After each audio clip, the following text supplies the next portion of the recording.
अच्छा, good afternoon sir. Good afternoon बेटा। मैं क्लास 12th की हूँ, मेरा नाम अनीशा है। सर मैं आपसे पूछना चाहती हूँ, जैसे कि हम स्टूडेंट हैं तो हमारे पेरेंट्स का भी प्रेशर होता है, ऐसे टेंशन भी होती है, तो आपकी लाइफ में भी टेंशन होगी, प्रेशर होगा, आप कैसे मेंटेन करते हैं उसे? जक्का पेरेंट्स टेंशन लेनी मार दो बन। सर पेरेंट्स तो नहीं लेते, हमें तो होती है थोड़ी बहुत। कि क्या चीज की टेंशन होती है? टेंशन है आगे फ्यूचर कैसा होगा, हम नंबर बनेंगे या नहीं बनेंगे, होता ही है थोड़ा बहुत। अच्छा अच्छा, मेरे भी नहीं बने थे लेकिन बेटा छोरियां की दिक्कत है। 99% आया एक छोरी का। सर हमारे गांव की बात है, 99%। और मैं भी हूँ मिलन गए मुझे यार 99% नंबर लिया है, कि तो बड़ो नाम करो है। अंकल मैं कहा बेटा क्या हुआ? मैं सोचा भी खुश होगी, 99 आ गया, बहुत ज्यादा खुश हुई है। तो बेटी के आंसू आ गया, रोने लग गई। मैं उसको गले लगाया, मैं कहा बेटा क्या हुआ? अंकल मेरे सिर्फ 99 आए हैं।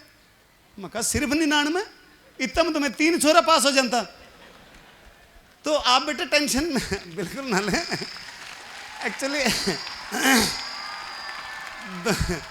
दुनिया में सबसे मुश्किल काम है अपने आप को समझाना। अब जिसके 33%, 40%, 50% नंबर आता है, मरेंगे वो भी नहीं, ड्राइवर बन जाएंगे, गार्ड बन जाएंगे, कहीं ना कहीं काम जरूर मिलेगा। 60-70% आता है तो बैंक मैनेजर बन जाएंगे, टीचर बन जाएंगे। 80-90% आते हैं तो आईएएस बनोगे, आईपीएस बनोगे। अब आप देख लो क्या बनना है, उसके हिसाब से पढ़ लो। ड्राइवरी करनी है तो 33% ही बहुत है।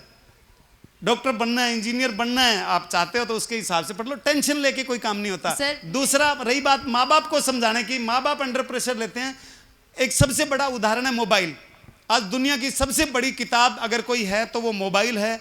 आप दुनिया की कोई भी चीज उसके ऊपर सर्च कर सकते हो, लेकिन उसको सही यूज करो।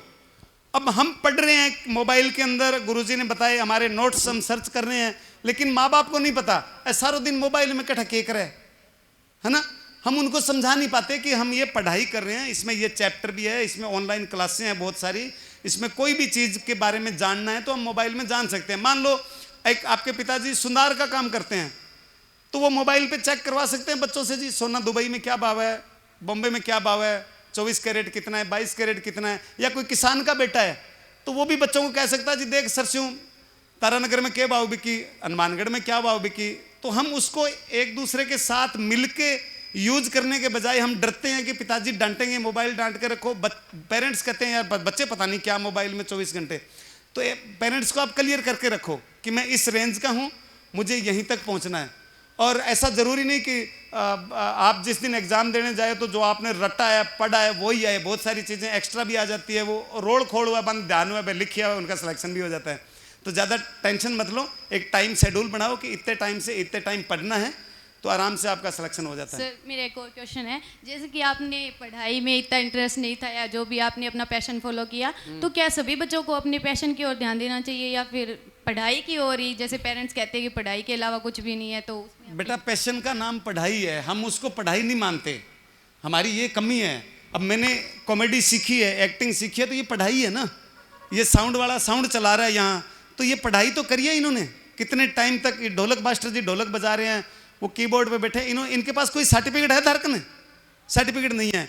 हम ये हर चीज जो भी काम को सीख के कैरियर बनाना वो एक पढ़ाई होती है। और हम क्या करते हैं, स्कूल में जो टीचर पढ़ाते हैं सिर्फ उसी को ही पढ़ाई मानते हैं। तो पढ़ाई बहुत तरह की होती है। आप जरूरी नहीं कि क्या क्या गा ABCD पढ़ के ही बनो। अब बहुत सारी चीजें दूसरी है जो आप सीख के पढ़ के, जिनका नई सिलेक्शन होता है ना इंजीनियरिंग में, मेडिकल में, वो मर नहीं जाते, वो स्कूल खोल लेते हैं, लोगों का करवाते हैं, आपके सामने बैठे हैं।